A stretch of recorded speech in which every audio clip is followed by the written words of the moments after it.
a 30 de marzo, a 28 de marzo, para tenerlas aprobadas el 30 de marzo, porque aunque no tuviéramos un borrador de opinión, sí teníamos una opinión del auditor, que era la que le había dado formalmente a un órgano colegiado del Consejo. Pero el plan todavía estaba en discusión, ¿no?, en esa fecha. No, el 26 de marzo, no me acuerdo de memoria, pero si nosotros remitimos al Banco de España el plan el 3 de abril, el plan de actuación se refiere. Sí, el plan de... No capitalización y de actuación, pero los dos, pensemos que el plan de capitalización, es decir, el cumplimiento del Real Decreto 2/2012, lo teníamos que remitir por ley el 30 de marzo, por tanto, mucho margen el 28 de marzo no teníamos, y el otro lo remitimos el 3 de abril, por lo tanto, no me acuerdo si quedaba algún detalle, pero estaba claro que estábamos en el camino de resolver esos temas pendientes, que no salvedades, que el auditor mencionaba en su informe oficial a la Comisión de Auditoría de BCA. Vuelvo a repetir, en Bankia el auditor expresó oficialmente y oficiosamente que no había salvedades de ningún tipo, ningún problema, y que solo estaba esperando a que se aprobara por el Banco de España el plan de capitalización.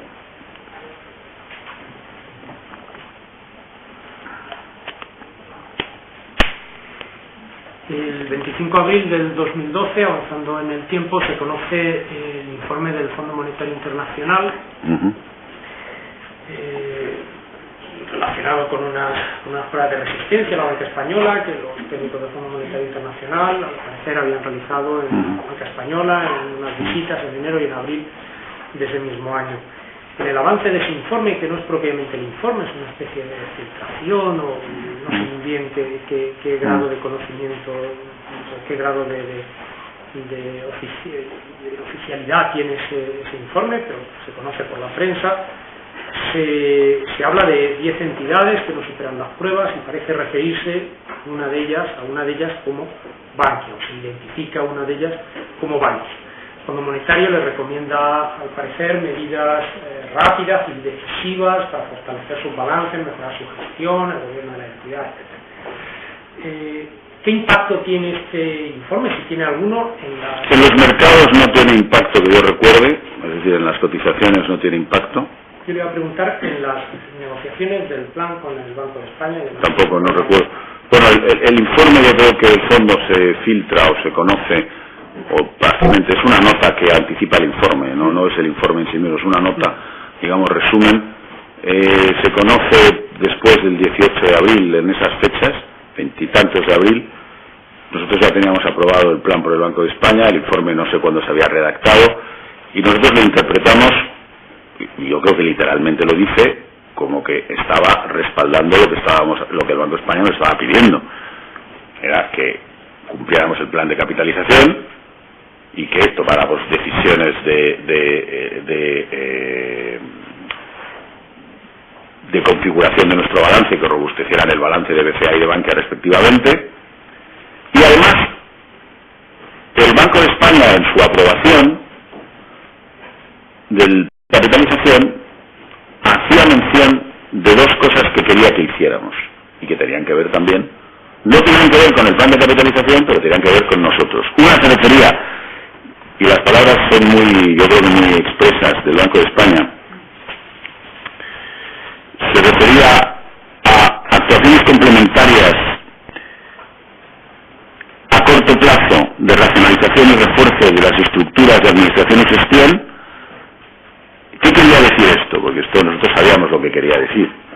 Esto quería decir que el Banco de España quería que a muy corto plazo, lo decía aquí, cubriéramos una vacante importante que no habíamos cubierto, que era la dirección de medios, que era una de las tres piezas claves de los directores generales de este banco y de prácticamente de otros, y que no habíamos cubierto porque se había quedado vacante como consecuencia de una enfermedad y como consecuencia de esa enfermedad de una retirada de la vida laboral del responsable en el mes de febrero, y que no habíamos cubierto, efectivamente. Y después el Banco de España quería que en nuestro caso separáramos la dirección financiera de la dirección de riesgos, que nosotros las teníamos unidas. Eran los dos temas que el Banco de España nos había dicho: esto que veis aquí quiere decir que tenéis que hacer a corto plazo esto. ¿En BCA o en Bankia? No, en Bankia. Será Bankia. Y a medio plazo, y además añadía algo que también tiene su importancia, a medio plazo y en tiempo razonable, por tanto, era una medida más estratégica, que pusiéramos claro que queríamos mantener una política de reducción de la dependencia de los mercados mayoristas. ¿Esto qué quiere decir? Que teníamos que bajar la relación crédito-depósitos. Era un problema general de la banca española y nosotros lo teníamos también. Estábamos desde el segundo semestre del año 2011 en una política de reducción de eso que se llama el gap comercial, que es la diferencia entre los créditos que das y los depósitos que tienes, y esa diferencia la tienes que cubrir yendo al mercado mayorista. Los mercados mayoristas, que en su momento estaban abiertos a cualquiera, cada vez estaban más cerrados, por tanto era una presión. Nosotros bajamos casi 18.000 millones en esos dos semestres, el segundo semestre del 11 y el primer semestre del 12, pero el Banco de España dejaba claro que teníamos que expresamente expresar a los mercados que esto iba a ser una política sostenida en el tiempo, porque en nuestras necesidades de financiación nosotros teníamos un primer semestre del año 2012 muy intenso, pero después teníamos unas necesidades de financiación que bajaban muy rápidamente.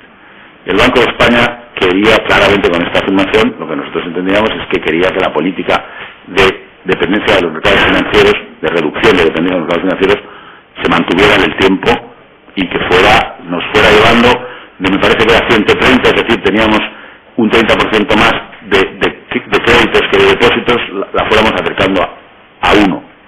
Y eso era algo que tampoco se puede hacer de inmediato, pero que claramente el Banco de España nos requería para que mantuviéramos esa política y además lo hiciéramos de manera expresa, porque este párrafo de digamos, actuaciones complementarias tiene un encabezamiento que se refiere a la confianza en los mercados. El Banco de España insiste mucho en sus documentos, y en este del 13 de abril lo dicen varias veces, que nosotros teníamos que hacer un serio esfuerzo de confianza en los mercados. Que el Fondo Monetario Internacional también se refiere en ese párrafo, ¿no? Entonces, yo lo interpreté como que el fondo venía a recalcar lo que nos estaban diciendo las autoridades. Eso fue como yo lo interpreté. Y después de esta fecha, el 5 de abril, unos días después, el 31 de abril, o con efecto del 4 de mayo del 2012, se presentan las cuentas. El 30 de abril. El 30 de abril. 30 de abril, porque además, el 30 de abril es importante la fecha aquí, porque la ley exige que sea el 30 de abril. No, el 31 de abril no hay, para empezar. No, pero he entendido que era el 3. En el 30 de abril las sociedades cotizadas tienen que presentar las cuentas con informe de auditoría en la CNMV o en cualquier caso las cuentas. Nosotros las presentamos, tenemos el sello, el 30 de abril. El 30 de abril. Se presentan, pero todavía sin el informe de auditoría. Efectivamente. ¿Conocía usted que las cuentas, lógicamente, se iban a presentar sin el informe de auditoría?